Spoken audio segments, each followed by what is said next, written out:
పండుగైనా నీసే, పబ్బమైనా నీసే, శుభకార్యాలకు నీసే, అపకార్యాలకు నీసే. నీసు లేకుంటే ముద్ద దిగదు మనోళ్ళకు. ఆయతారం వస్తే చాలు నీసు కూర కుండల ఉడకాల్సిందే.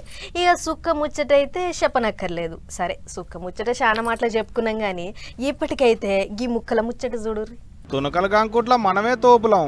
ఇది నేనంటున్న మాట కాదుల్లో, మాంసాన్ని పరీక్షబట్టే సంగపోళ్ళు బయట పెట్టిన ముచ్చట. ఏ రాష్ట్రంలో నీసుకూరు ఎక్కువ తింటున్నారు అనేటి దాని మీద సర్వే చేస్తే దేశంలో ముక్కలు ఎక్కువ కంకేది మన తెలంగాణలో అనేటి ముచ్చట బయటపడ్డదట.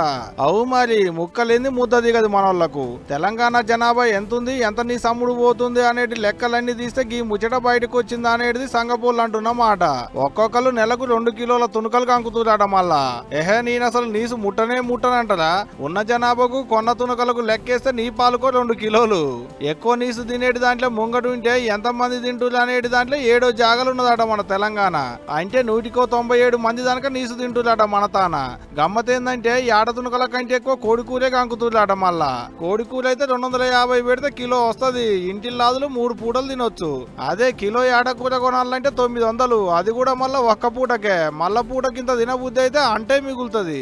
ముక్కలన్నీ కథమైతే మళ్ళా అదునుకు ఇంట్లో కూరగాయలు లేకున్నా, నోరు సప్పసప్పగా అనిపించినా, బయట ముసురు పెడుతున్నా కిలో కోడికూర తెచ్చుకున్నాడు, కమ్మగా గోలిచుడు, 3 పూటలు సరసుడు.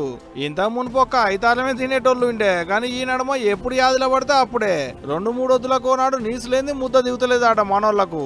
ఇక పెళ్లిళ్ళు పేదంటాలు ఏదైనా కార్యాలైన అంటే చిన్నగుంటదా, ఆటలు కోసుడే కింటాలు వండుడే ఉంటదా. ముక్క లేకుంటే ముక్కిరిస్తారాయే మరి మనకాడ కార్యాలకు వచ్చేటి చుట్టాలు.